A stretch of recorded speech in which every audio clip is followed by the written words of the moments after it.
You got into the safety business because you wanted to protect people, but somewhere along the way, the job started controlling your time, your schedule, your priorities, even your income potential.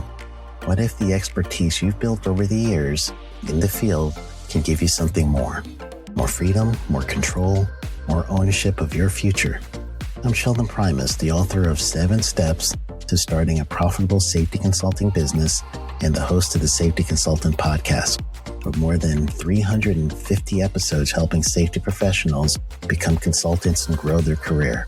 Consulting changed my life. In fact, I'm a full-time RVer, and one consulting contract paid for my home I live in today. Now, I help safety professionals build their own consulting practice through bi-weekly coaching calls, accountability, and personal guidance. But this program isn't for everyone.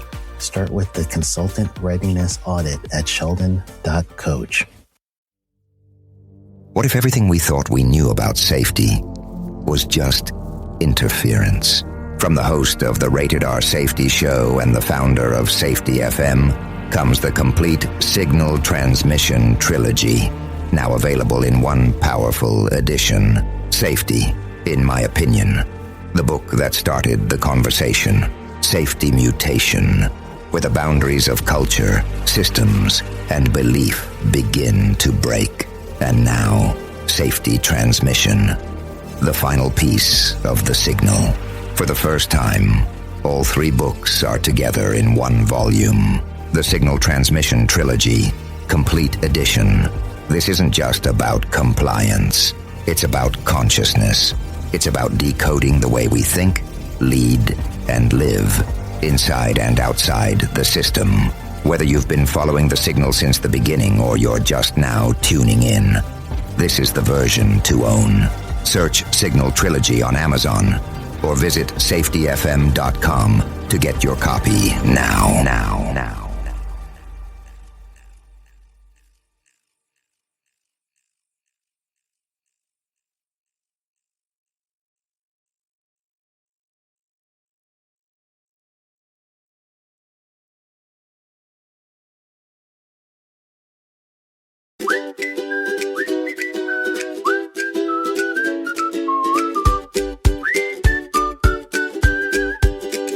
14 days with no set plan. The coffee's gone, the milk's at hand. No boss, no stress, no telephone. I'm dancing here inside my cardboard home. Oh, shut down, all stand still. But my good mood stays with me still. Shut down, free at last. Chaos hums a tune so vast. Hey everybody, yeah, we use the old intro there. As time allows, we are doing everything. We got new commercials and everything else we're shooting right now. Or I should say recording right now. How's everybody doing? This is not day 3. This is like day 14 going on. 15.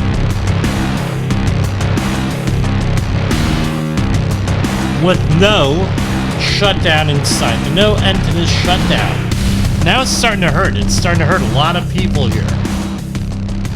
We might have to switch from happy music to doom and gloom music. I don't know. Again, we don't know how this is going to shake out. It's painful right now. Saw a lot of people being furloughed. There's talk of people being fired, reduction in force. Which I tell you what,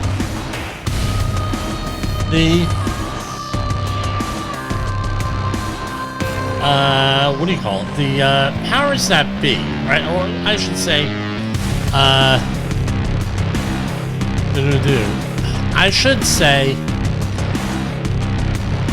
in years gone by, we always talked about reduction in force. I spoke to a couple of people over the years during these shutdowns, before these shutdowns. Oh, reduction in force, that's not going to happen. Also known as a RIF, R-I-F for short. And they say, that'll never happen. That'll never happen. We've been hearing the Republicans for my entire life saying, smaller government, smaller government, smaller government. They've allowed regulatory creep to come in there, people on both sides of the aisle here. And now we have we have 2 million service members. It was like 2.5 million, something like that, before, at the end of the Cold War when they did the last reduction. And I tell you what, there were 400,000 workers during that reduction during the Clinton administration. Nobody shed a tear over it. Right. And then we had, of course, 50,000 workers put out of work in January of 2021 when Biden was inaugurated. Nobody shed a tear for that. And right now, we're getting to the point where now we have government workers getting laid off here, being shut down. Now, talk about people being laid off and everything. A lot of people aren't shedding a tear over this. When did we become so callous? Why did we become so callous? Is what's good for the goose not good for the right? If it's good for the goose, is it good for the gander, or not good for the goose? Not good for the gander. However, it is, and this callousness has got to end here with this, because what happens? You get pissed off. They get pissed off. They get angry. We get angry. We get angry. They get angry. And this vicious circle. You got to learn to turn the other cheek on this. And that's what I'm going to say on that. So here's the latest on this. This is from MSN.com. Story by Swampa Venugol Ramaswamy, Melina Khan, Joey Garrison, Zachary Shermill, and Mary Walrath Holdridge. Wow. A lot of names there.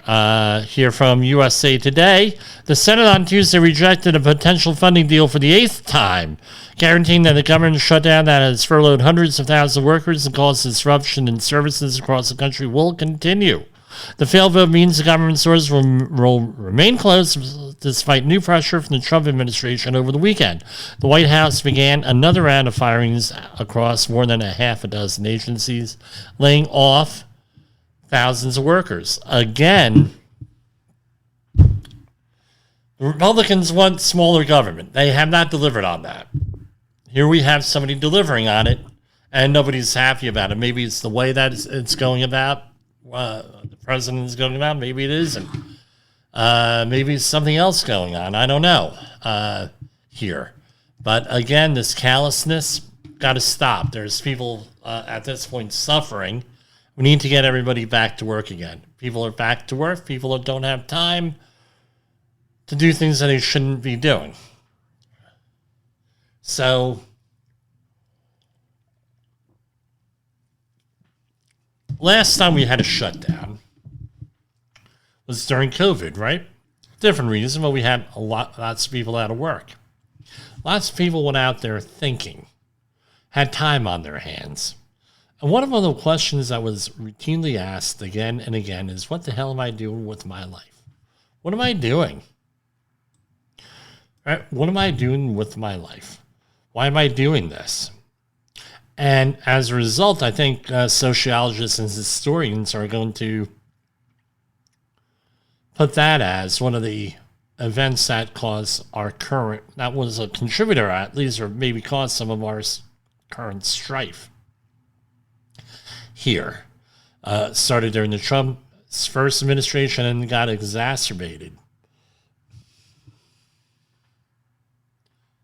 Now we have thousands of people out of work. Just out of curiosity, let me throw this into search AI. How many people from the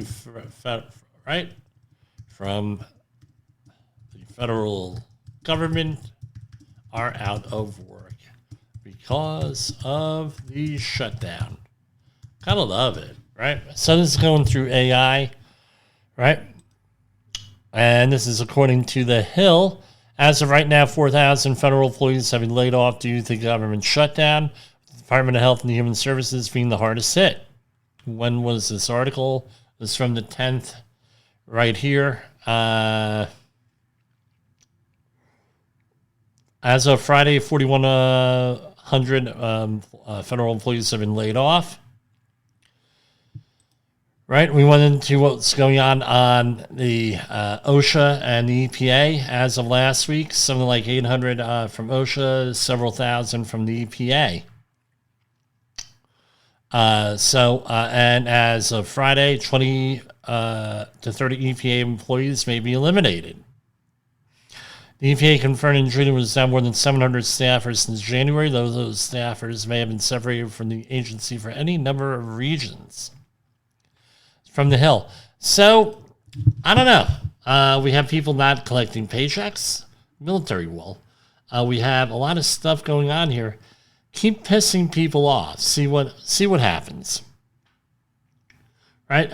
They have the FAFO. That usually comes from people in authority. Now you're going to have FAFO from people not in authority. You think you're putting these people through the ringer. Do you really think that they're going to come home and everything's nice and happy and we're everything else? So look, they'll get their back pay eventually, most of them.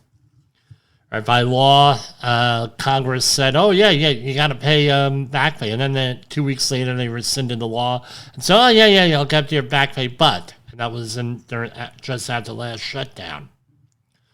So we have conflicting information. You have this uncertainty. It's not good. If you checked out silver prices, which you don't track on this program, when we did track on them 2 years ago, they're in the mid-20s. Now they're over 50. People, there's instability. There's people out there who are very upset.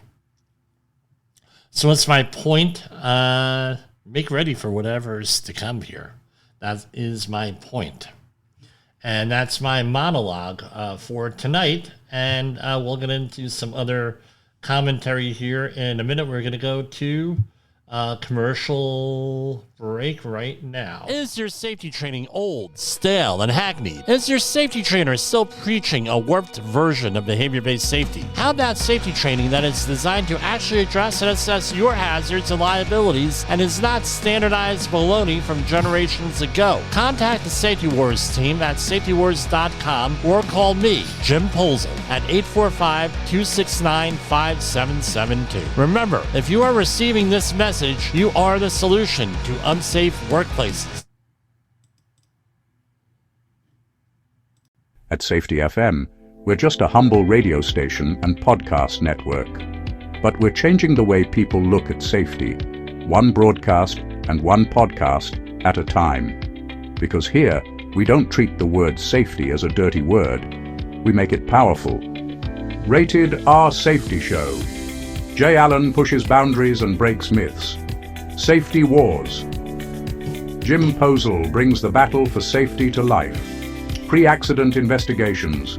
Todd Conklin dives deep into human performance. The Safety Consultant Podcast. Sheldon Primus helps you build your business and your career.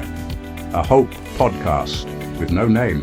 Andy Barker and Matt Florio keep it real with human and organizational performance. The Accidental Safety Pro. Jill James explores what it means to grow in this profession. The Safety of Work. Dr. Drew Ray and Dr. David Proven bring you science, research, and real-world impact. Hop into action. Ben Hutchinson gets you moving from theory to practice. Truck Safe Live. Brandon Wiseman delivers compliance and safety for America's road warriors. The Safety Pro Podcast. Blaine J. Hoffman blends leadership and innovation for today's workforce. Whether you're on the job, on the road, or on a mission to make work safer, there's a voice for you at Safety FM. Safety FM, changing the way people look at safety, one broadcast at a time. Visit safetyfm.com or download the Safety FM app wherever you get your podcasts. In an unpredictable world, one voice rises above the chaos. Meet Jim Polzel, a seasoned safety expert who's navigated through some of the most dangerous scenarios, from anthrax, explosive cleanups, disasters, and numerous environmental cleanups, and lived to tell the tale. Now he's bringing his wealth of knowledge, insights, and experiences to you through Safety Wars. From workplace hazards to the hidden dangers in your own home, Jim covers it all with his engaging storytelling. Safety Wars isn't just a podcast, it's your guide to a safer world. Join Jim Pozo and become part of the Safety Wars revolution. Available on Spotify, Apple Podcasts, YouTube, and wherever you get your podcasts and videos. Safety Wars. Your safety is our mission.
And that was Safety Warrior with Haunted Sparks. We got some Halloween vibes coming in here.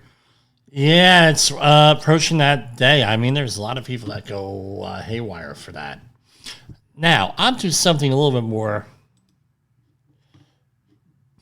I don't know what to call it. So, back when we had another broadcaster on here who's since left Safety FM, they were asked, well, how do you come up with topics? Well, talk about what you're dealing with. What are we dealing with? We're dealing with those damn plastic gas cans. They end up on the job sites. They end up there, and, well, why do you have a plastic gas can? Well, it's approved. I got it at the store. I got it at the gas station. I could use it. Right? And it's like, we've all heard this. Yeah, we could use it. Look at us. We're compliant. Blah, blah, blah, blah, blah, blah, blah. Right? And what does it end up being is this OSHA requirements, right? And this is from a recent article in Industry News and Blog off at vexagroup.net, right? And it refers over to this, right? Right. So here we have 1926 subpart F, and the 1910 standard is slightly different. Except my understanding is they don't. You don't need to have certain equipment on there, fire prevention equipment on the can. But here we go. Only approved containers and portable tanks shall be used for storage and handling of flammable liquids. Approved storage cans or DOT, Department of Transportation, approved containers shall be used for the handling and use of flammable liquids in quantities of 5 gallons or less, except that it shall not apply to flammable liquid materials which are highly viscous, aka extremely hard to pour, which may be used and handled in original shipping containers for quantities of 1 gallon or less. The original container may be used for storage, use, and handling of flammable liquids. So you go into your favorite chain store, hardware store, and you get 1 gallon containers of pre-mixed 2-cycle gas. People swear by them. I mean, my father, if he caught me drinking, it's just one of these things that fathers instill on their children, especially if they're mechanically inclined fathers. What, you can't mix your own 50-1 or 40-1 mix? What the hell is wrong with you? Right? So, even though people swear by those pre-mixed ones because apparently they don't have some of the additives in them that cause small engines like leaf blowers, what's the other one? Weed whackers, or small engines like that don't, lessens the wear and tear on those, right? So, so the 50 to 1 premix uses. So those containers, you don't need, you go in the original container according to how I'm interpreting this. If I'm interpreting it wrong, let me know. If you are using, what's the word I'm looking for? Anything else other than that, right? So the portable gas cans have to be in a what's called Type 1 or Type 2 products, right? So I'm going to go here. We're going to go to simplified safety. I'm going to share. Now this is under fair use, and I'm going to see that. You see those, right? Those gas cans there. Here we have one that's all beat up and everything. Those are all non-OSHA compliant, right? With that. All right. Now, what gas cans can you use? All right. We'll get a picture of those right now. And of course, the computer does not cooperate here.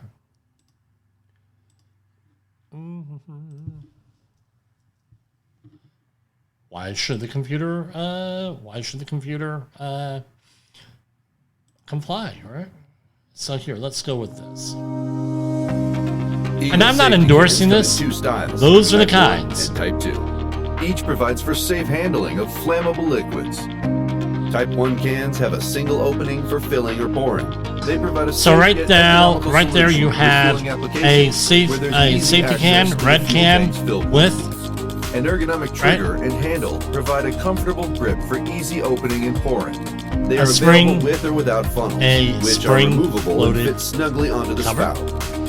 The Type 2 cans have a flexible metal hose and 2 openings, one for filling and one for pouring.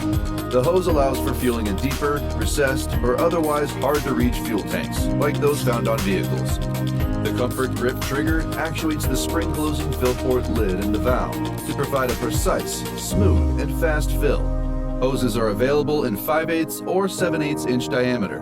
For safety, both types of cans have a spring-loaded, self-closing lid with a nitrile rubber gasket that prevents spills. This lid automatically vents at 3 to 5 psi to relieve pressure, thereby preventing rupture or explosion in a fire. The non-sparking stainless steel flame arrestor and brass pour spout are 2 essential safety features to reduce the chance of a fire from a contact spark. Our cans meet OSHA and NFPA Code 30 requirements, are UL and ULC listed, and are FM tested and approved. So those are the types of cans they require. And with that, so when people show up with the $5 cans that you would get, those are good for consumer use and consumer quantities. So for example, but not for the workplace, not where you have an OSHA compliant workplace. Now, here's something else. Why am I getting feedback here?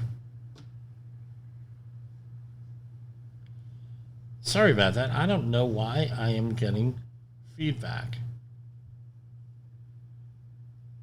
Maybe the air conditioning here. So I turned it down. It came down a little bit. So why? Okay, that's for the workplace. What about if you're driving? You're driving a company vehicle. You have those plastic gas cans, and again, they're yellow. They're red for gasoline, yellow for diesel, blue for kerosene usually.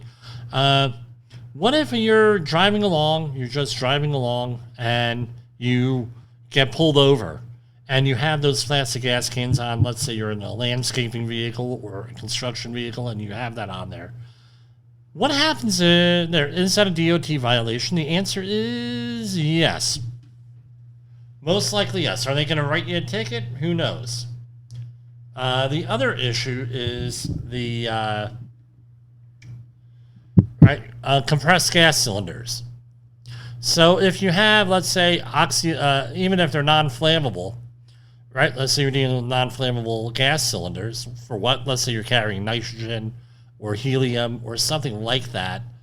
Generally speaking, you might have to carry a manifest.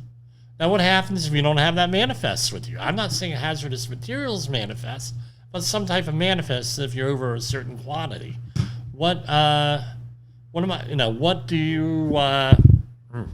Should have had the other microphone out here. What are you to do? Can you get fined for that? Yeah, you can. Are they going to fine you? Probably not. Are you going to be cited, pulled over? You maybe not. However, one thing's for damn sure: you get into a car accident, you're pretty much effed. And that's not the company; that's the driver, because you, being the driver, should know that. Again, this is what I call, and we're going to have a special section here: what they don't tell you at the OSHA outreach training. So we went into a couple weeks ago, we did OSHA outreach training, a whole session here, where we went through general industry, we went through construction, went through disaster response worker training. So here's some audio from that. Hold on. Discover the story behind falsely claimed credentials and potential regulatory warnings. Oh, well, I'm an outreach trainer, and it's fine. Okay, well, let me get your name. And it turns out that they're not an outreach trainer. Turns out also, I said to the guy, OSHA you could get into big trouble with OSHA for doing that. Like huge trouble. Humna. Turns out his boss calls me out, and he says, doesn't do outreach training, he's just bullshitting you, and we straightened him out. So, give me a little bit more on that story. A guy was counting on me not knowing what outreach training was and what the requirements were to get his employees on the job site. And he had decided that he was going to combine the OSHA outreach training with the 40-hour HAZWOPER training and include that in there and blah, blah, blah, blah, blah. Turns out he wasn't an outreach trainer, and it turns out that he was trying to BS me. And I said to him, look, you can get into big trouble. And a lot of the LMS systems out there, learning management systems that are out there, and that companies love to use for now because they don't have to send their employees out, especially if they're salaried. They can have them work an entire day and then send them home, say, oh, well, take it at home at night, and that's part of your salary you're being paid for. So they end up, and they don't tell them about the plastic gas cans or the flammable storage cans. They don't tell them about it. They don't tell them what the requirements are. They don't tell them this. They don't tell them that. And we explained it here in 2 minutes. If you were on the video portion looking at the video here, on audio, this is what I'm telling you. So we have what are called leading indicators in safety. One of the leading indicators, and they also call them low-hanging fruit. So one of the leading indicators that I use, is do they have plastic gas cans or not? They come waltzing onto the job site with plastic gas cans. I know right off the bat, that's somewhere a group of people I need to worry about. Recently on a project that I was working on, not the current project before, we had a situation where we had a company, we pointed this out to them, and we said, look, you cannot have the plastic gas cans on site. Got to get them off site. Well, I never heard of anything so ridiculous. I said, when did you take your outreach training? They said, 2 months ago. Your outreach trainer didn't go over this. No. Know that they have a thing on fire prevention, and this is like usually including fire. Yes, but they didn't go over it. No, never came through. So you had ineffective training. Again, outreach training is not for credential. It's just for awareness level training, but never dawned on them. And, okay, well, we'll get them off site. They get them off the site. They come back 2 or 3 days later, and they say, well, hey, we didn't bring our plastic gas cans. We left them off site down the street there, blah, blah, blah, blah. We got another job going on. We fill them up. We don't have them with us. And I said, okay, great. So what you're telling me is that your boss will not spend the money for plastic gas cans, and which go for, depending on your configuration, anywhere from 33 gallons up to over $100. $33 up to $100.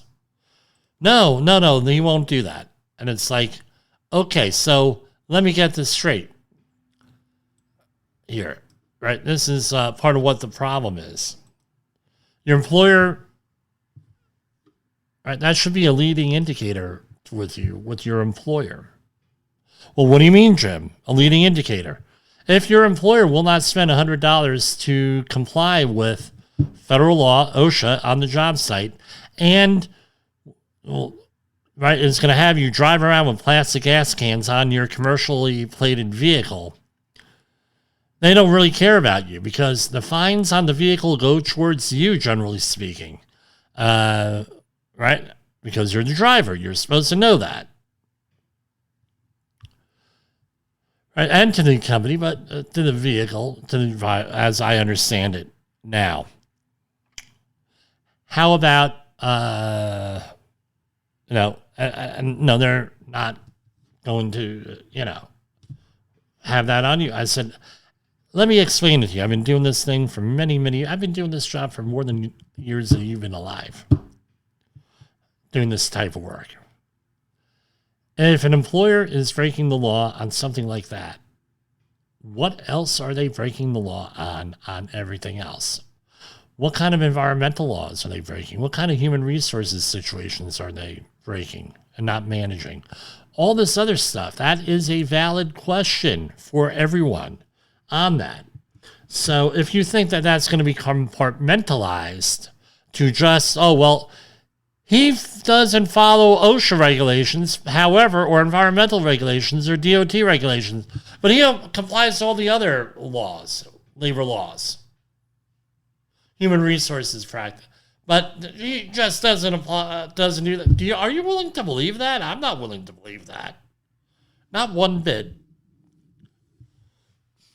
Well, I work with a great employer. Just said he doesn't supply us with safety glasses. Well, he's probably screwing you somewhere else too. Just to let you know. If they're not going to do stupid things like that, or I should say silly things like that.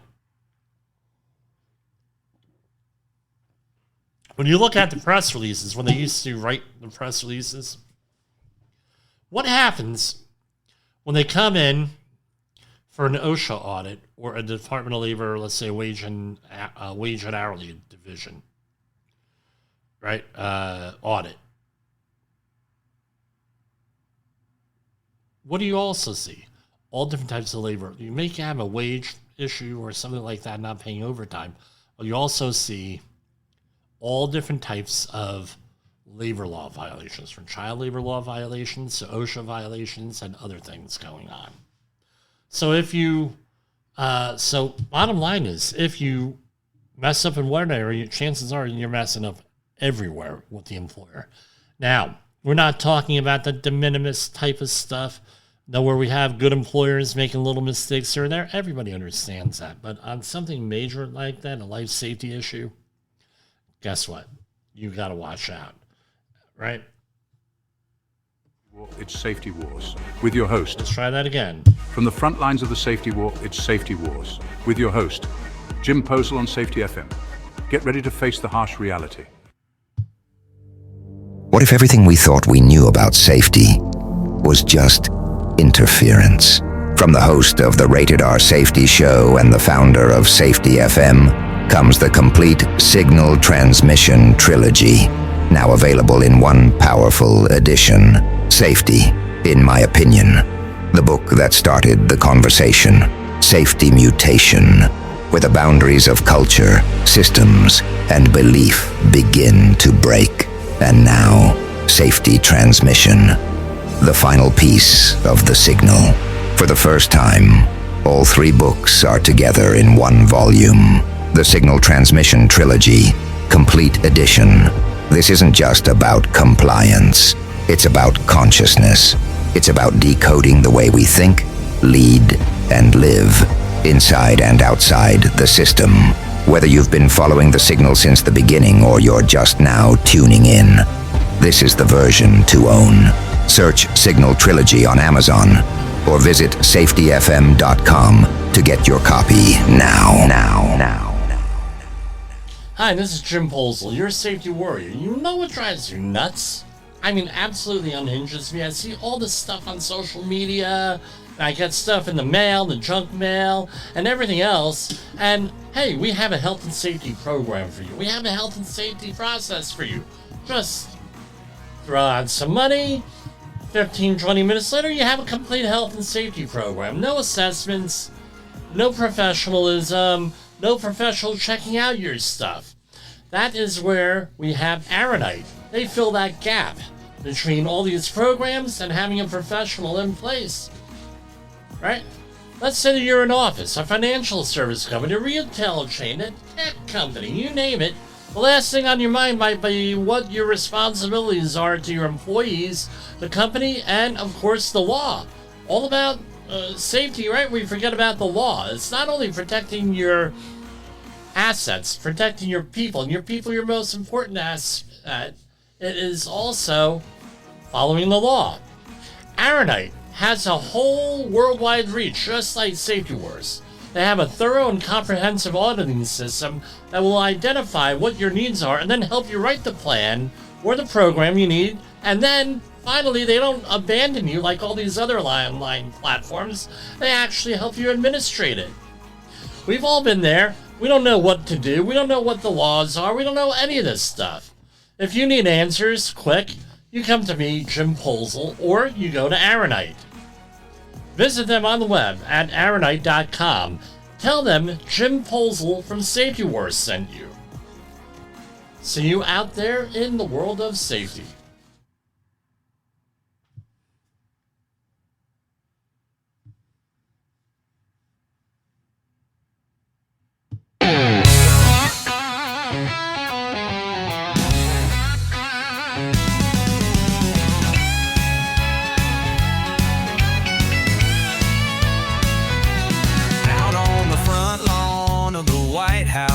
Looks like a family reunion, but it's the lobbyists and union members eating cold beans from the can. We're all singing songs, cause it's day 6 of the shutdown.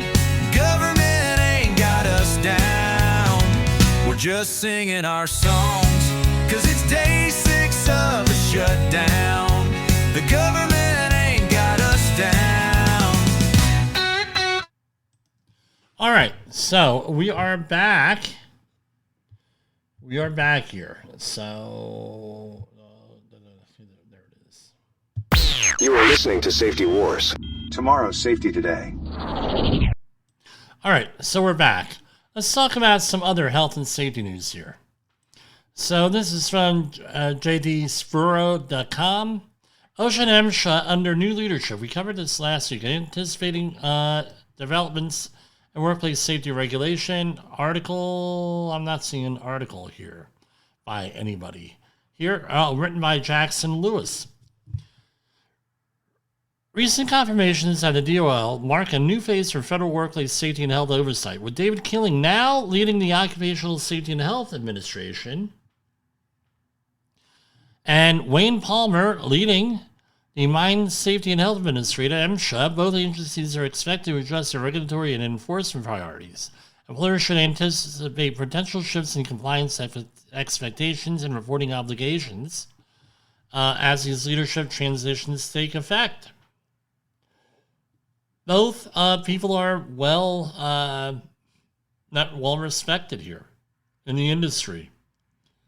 So what are some of the anticipated changes under OSHA? Potentially rolling back electronic injury reporting requirements, ending the public release of workplace injury data, and possibly scrapping or revising the proposed National Heat Illness Prevention Standard. So, again, ending the public release of workplace injury data, that's the establishment search. That would be a bad thing if they're doing that. Not only for us covering it, but again, these are case studies or learning opportunities for everybody else. The union walk-around rule, which allows third-party representatives to accompany OSHA inspectors during workplace inspections, is likely to be curtailed or rescinded. All right, so under the Secretary of Labor for MSHA, again, gives his thing. He's from the industry, from government also. While MSHA's statutory inspection and enforcement mandates will likely remain in place under Palmer, his leadership is expected to bring a deregulatory purpose. Right? Not so much that he could do, because apparently it's very there are what's the word I'm looking for? Actual legislation, not regulatory stuff. Actual legislation says you shall do X, Y, and Z on this stuff. I'm not an MSHA guy out here. There are a lot of MSHA people out there. So this is from Cal OSHA. And thank God we're not, I don't share these screens here because you'd be amazed what comes up here with that in the news. I mean, when did the news become so raunchy out there? All right. California workplace regulators have fined this is from KCRA.com, Jonathan Michelle Bendur, right? This is the reporter. California workplace regulators have fined Marysville Police Department and Yuba County Sheriff's Office, imposing 9 citations and citing several violations related to the shooting death of Officer Osmar Rodarte. The city of Marysville now plans to appeal its citations that have resulted in $150,000 in proposed penalties. The Yuba County Sheriff's Office has not said if it will appeal $185,000 in fines. Rodarte was part of a large-scale multi-county drug trafficking bust in March when he and another officer got into a shootout with a street-level drug dealer. Following the gun battle, Oliver died within seconds and Rodarte was rushed to the hospital, but officials explained he was hit in a major artery and had no chance of surviving that wound. Right? And since that operation, the Yuba County District Attorney's Office announced last week that both officers were legally justified in killing Oliver. However, a copy of the citations issued by Cal OSHA alleges the city's police department and Yuba County Sheriff's Office committed multiple violations, including 1, provided a body armor vest that didn't fit properly, 2, failure to ensure PPE was provided to all police employees required to wear it, failure to provide ballistic shields, failure to establish effective SWAT entry training, failure to react to concerns raised by officers about how the operation was being conducted, not properly identifying and evaluating the risk of entering unfamiliar or open spaces where danger might be hidden, failure to provide workplace violence prevention training. Well, I don't know. Did the guy that they were after have to attend that training? Really? And the sheriff's office faces a regulatory violation not reporting officers' death to Cal OSHA. Now, I have mixed emotions on this, all right? With this. You're a government agency. You have sovereign immunity, basically, except where the law says that, apparently you don't in this situation in California. You should be complying with the law. I've always said, and you're not going to hear me say otherwise, that everyone should comply with the law. But in this case, you have sovereign immunity, number 1. Number 2, you have an X factor. The X factor is the person you're pursuing here with this. Number 2. Number 3, you're dealing with entirely the skills mode of work, and someone could be arguing, or the limbic, or rules. I'm saying rules. You're dealing with rules. You have a little bit of skills too. The rules mode of work where you have to make decisions, and you're relying on the worker in this case to make decisions.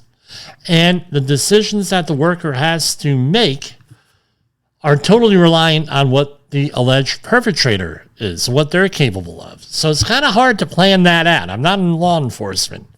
So even though I would say, yeah, under normal circumstances, they got to obey the law, same as everybody else. In this circumstance, you had a situation, right?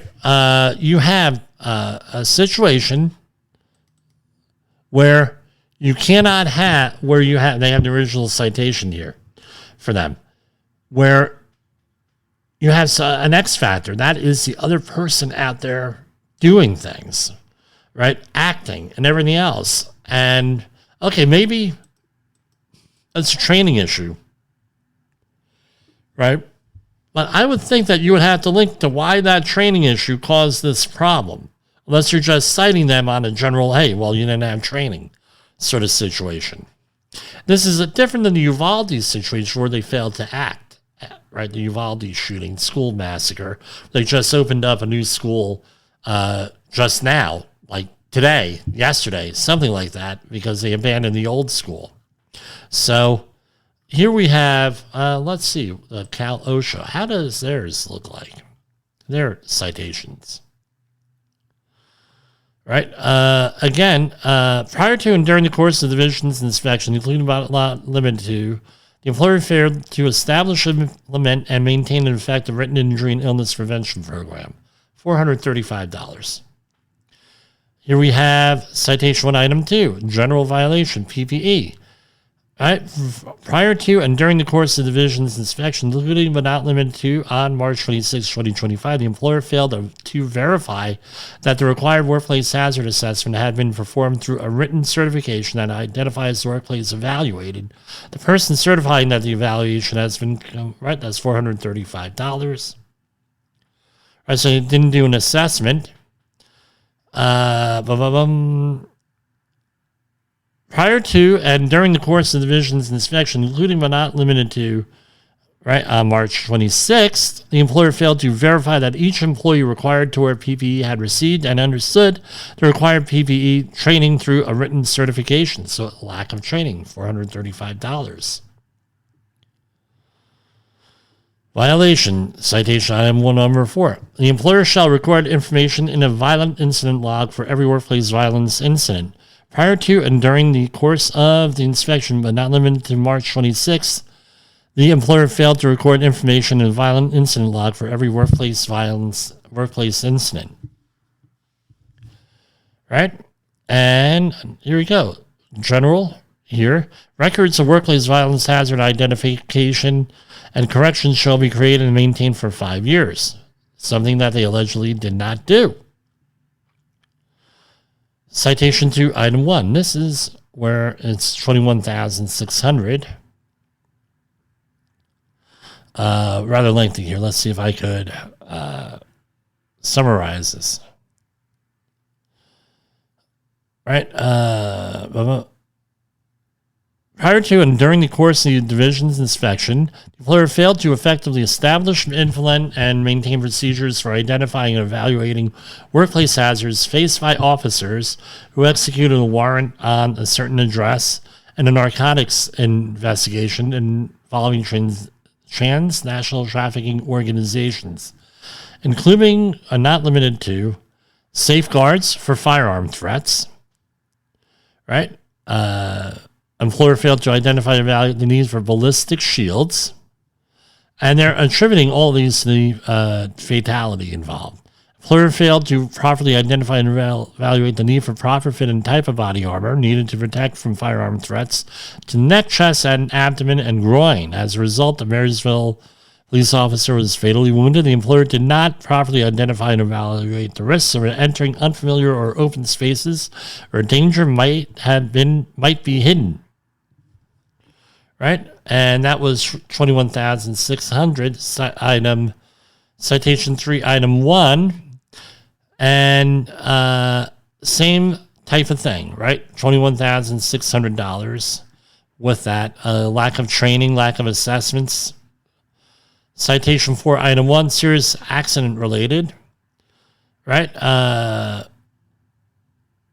Lack of effective training, including but not limited to effective SWAT entry training that was not provided to the police department employee. $21,600. Again, this, okay, so I'll change what I said, was that this was focused on the, again, I don't read these beforehand for a reason. You're getting my pure reaction here. They are blaming the employer for not having any of these programs or training here. Pretty impressive. Serious accident related, citation 5. Did not fit, the body armor did not fit, right? With that. Citation 6, item 1. Employer failed to ensure PPE training was provided. Again, I talked about that today on one of my projects. Got to have training for all PPE. I don't care what it is. Body protection. Clothing appropriate for the work being done shall be worn. Loose sleeves, tails, ties, lapels, cuffs, or other loose clothing which can be entangled in moving machinery shall not be worn. And they had here the person was not ensure appropriate work for the work was being done. And these all add up, these de minimis things. An employer shall establish, implement, and maintain an effective workplace violence prevention program. Again, no plan on here. And it goes on and on and on. So they blamed the employer on this one. Citation 9. Again, lack of training on here. Workplace training and workplace violence prevention training. So this is, a part of this had to do with the actual incident, right? The shooting of the officers. But part of it was that they start digging around. They start finding some other crap going on here. Now let's see what we have against the sheriff's office.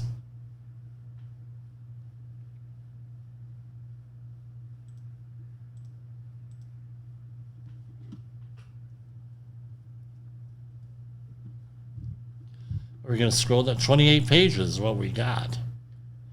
Well, we got a lot of front matter here. We'll know why we have that feedback here on this. All right, so this is against Yuba County Sheriff's Office. Right. Failed to immediately report a violation. That was $5,000. Something would indicate to me that they either have more resources than the locals, or maybe they should have known better, right? Or something along those lines. Citation 1, item 2, $560. Effective I2P2 program, Injury for Illness and Prevention program. Right. Citation 1, item 3. No hazard assessments not being done. Citation 1, item 4. We're looking at PPE and training on the PPE. All PPE you got to have training on. The employer shall record information in violent incident log. That wasn't done. Allegedly. Right? Records of workplace violence hazards not logged in. I2P2 program not done. Employer did not properly identify and evaluate the necessary safeguards for firearms threats. Evaluate the need, identify and evaluate the need for ballistic shields. Again, this was a big one, $25,000. Employer did not properly identify and evaluate coordination with backup units and medical support. As a result, a police officer was fatally. Now, I tell you what, this is totally different than the Uvalde one, right? For the Uvalde one, they said, no one's at fault.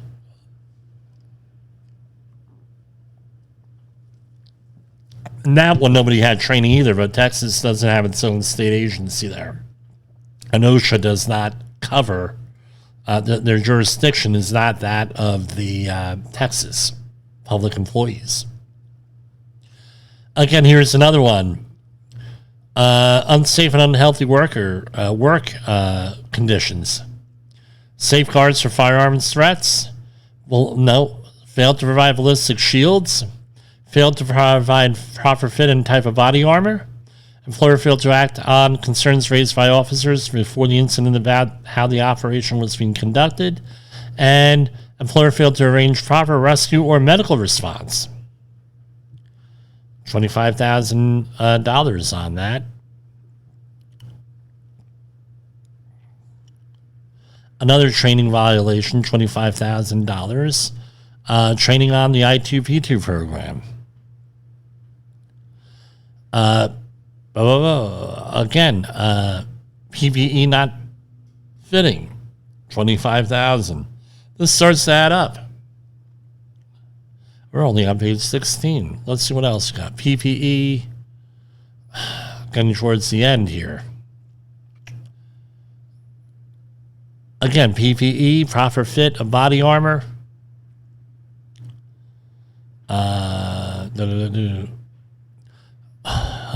Lovely here.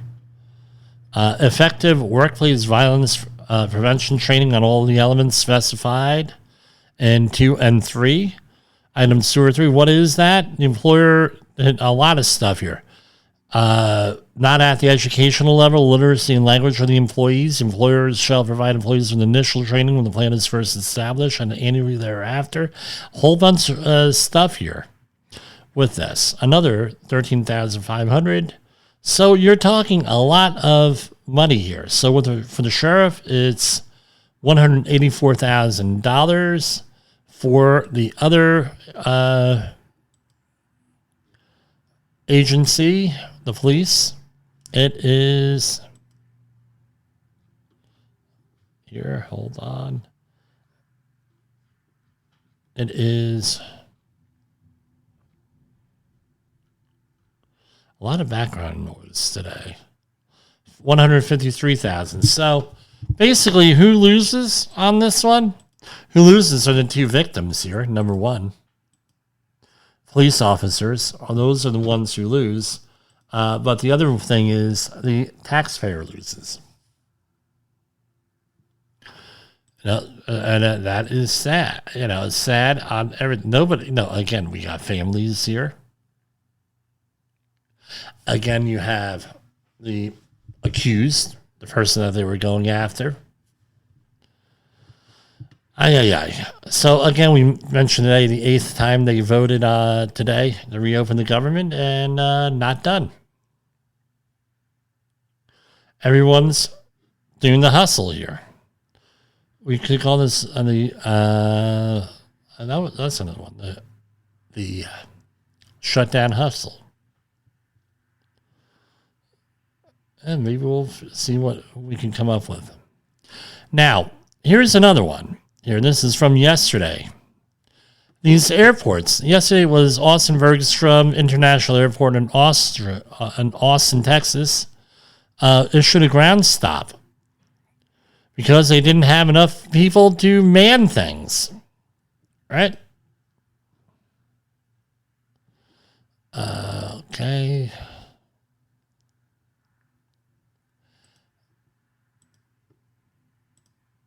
And we have a whole bunch of other stuff going on here. So we're going to cut it right here. We're going to have some pre-recorded music at the end because I am right up on the time limit here because with this. So we will have some pre-recorded music and we'll go from there, right?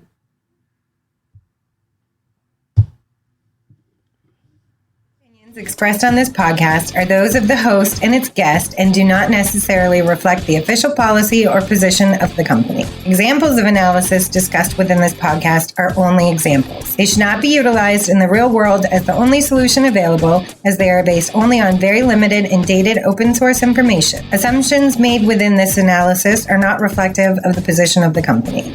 No part of this podcast may be reproduced, stored in a retrieval system, or transmitted in any form or by any means, mechanical, electronic, recording, or otherwise, without prior written permission of the creator of the podcast, Jay Allen.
got into the safety business because you wanted to protect people, but somewhere along the way, the job started controlling your time, your schedule, your priorities, even your income potential. What if the expertise you've built over the years in the field can give you something more? More freedom, more control, more ownership of your future.